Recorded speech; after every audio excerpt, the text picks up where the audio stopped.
Ngayong aga, kamusta ka mo? Today, let's talk about God's will.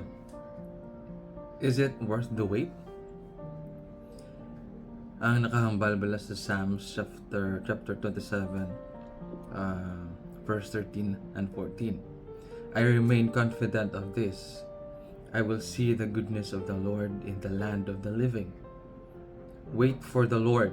Be strong and take heart and wait for the Lord.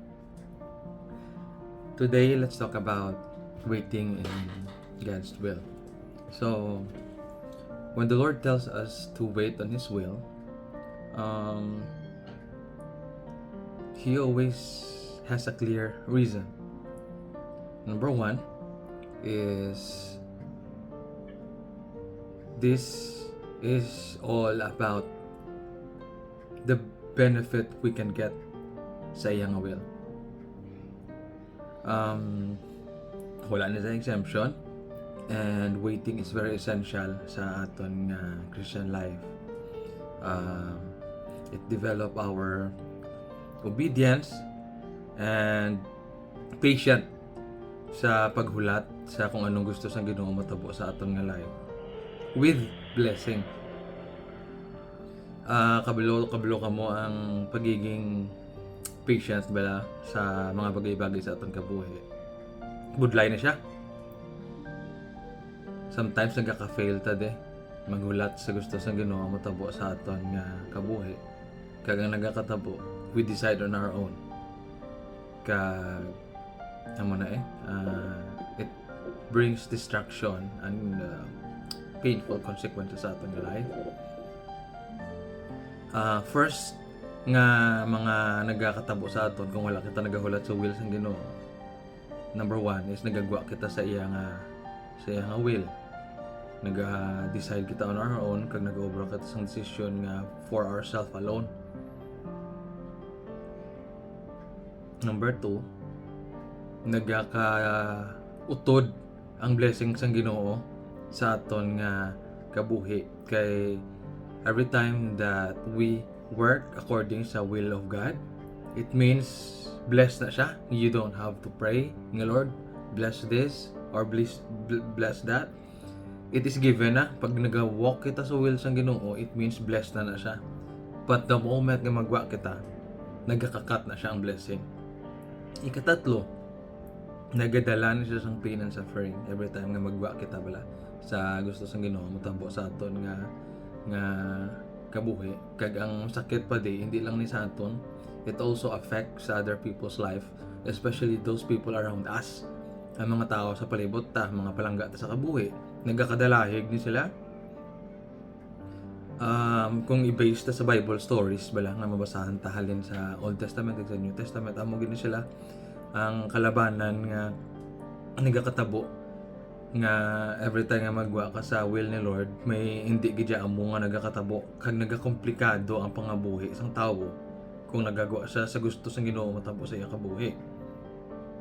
Kag nga ikaapat, ginaprune ta sa Ginoo gidapang kakasya bla mga hindi para bala sa grapes, ginaprune ang grapes para magnami siya, magmayo ang iyang ang bunga, magnami ang quality, mas nami ang produce, mas nami ang fruit, damo nga tao maka-benefit kag maka-harvest. So amo man ni ang sa aton kung patiently waiting kita, ang mga hindi manami sa aton nga life like behavior, actions, ang sa heart mo, sa mind mo nga hindi manami ginaumat-amat na sa utod sang Ginoo kag ginakakas, amo na siya ang isa ka benefit nato na makuha kung nagahulat kita. Pero damo bala nga tawo ang hindi willing sini sang proseso sang paghulat sa timing sang Ginoo. Especially pag it requires a decision to let go of those behaviors nga hindi pwede. Kumbaga pa hindi siya pwede dalon mo sa plano sang Ginoo ang amo ning specific behavior. It's because makosa sa trouble or magiging cause ang downfall mo sa pila ka adlaw. Ang nagakatabo ang tawo pag aran sila sa proseso, go outside sila, nagagwa sila, galihis sila. Pero kung kakson tabla aton mata sa Ginoo, we try to manipulate a situation. Whether we like it or not, aminon ta kung hindi, this is a fact nga the moment nga magwa ka sa will sa Ginoo, wala ka na faith, wala ka nag-trust, you manipulate things, you manipulate people even para maging madinalag-on ang gusto mong matabo sa imong nga kabuhi. Nag-obra kita sa mga dagko nga desisyon, especially mga desisyon nga hindi kita fully aware kung anong magiging consequences. Nagahatag siya sa komplikasyon sa aton nga pangabuhi, not just the current but in the future.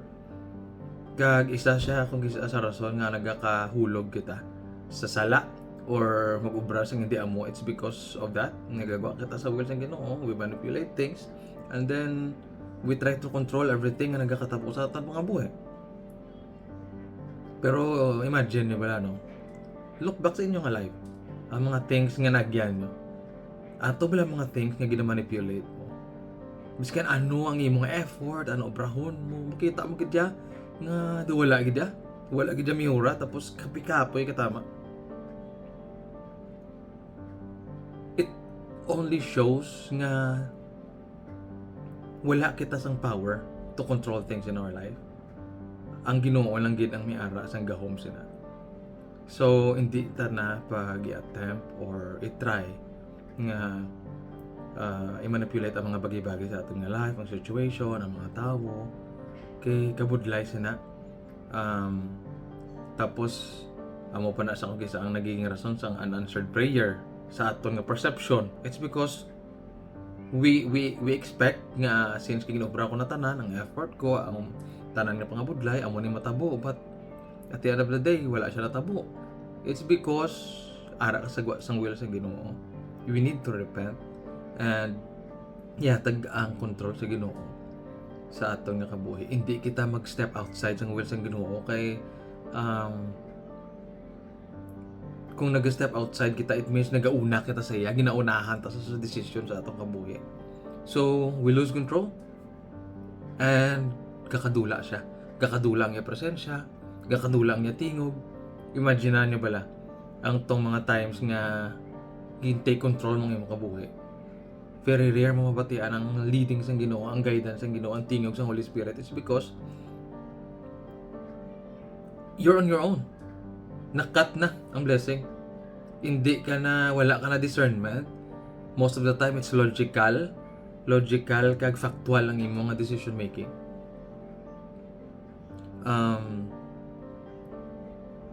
Sometimes ang will sang Ginoo ang hindi siya suno sa gusto ta matapok. Amo na nga nag-step ahead kita sang time. Pero at the end of the day, kasino kabuhi ni siya. Kasino kabuhi ang maguba. Kasino kabuhi ang makat ang blessing. It's us. It's you. It's me. Kung mag-go ahead kita sa plano sang Ginoo, atong kabuhay ang at stake.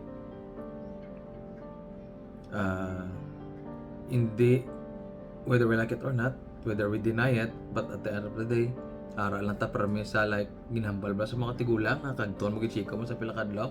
We don't want to be on that situation all the time nga kadton mo siko mo at the end of the day.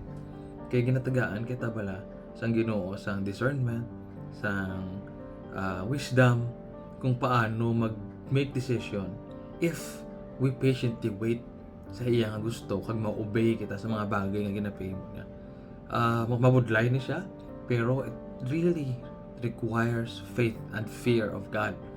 Kay this is the only way mo nga hindi kita magwa the fear of God kag ang faith naton sa Ginoo. So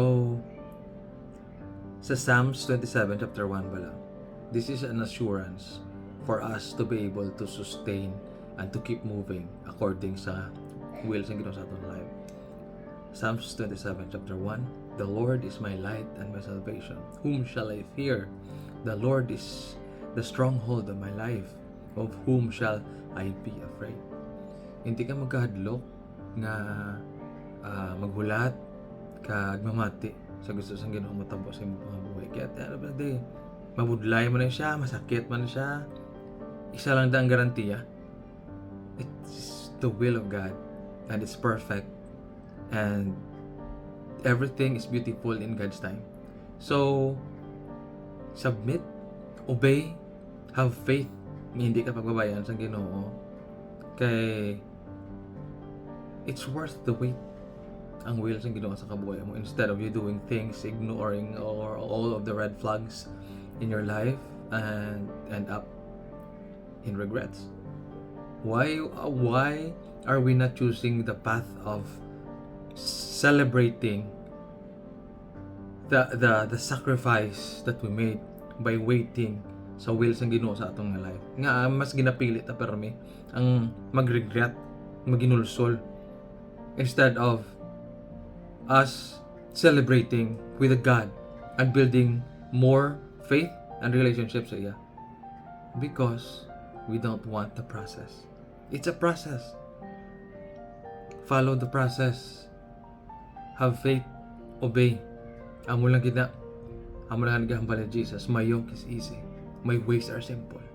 Hindi ta pagpakomplikado ko ang pangabuhi. Kaya at the end of the day, kita lang man ang masuffer. I hope nga may nakuha ka mo dito today. And till next time of my video, have a great day. God bless.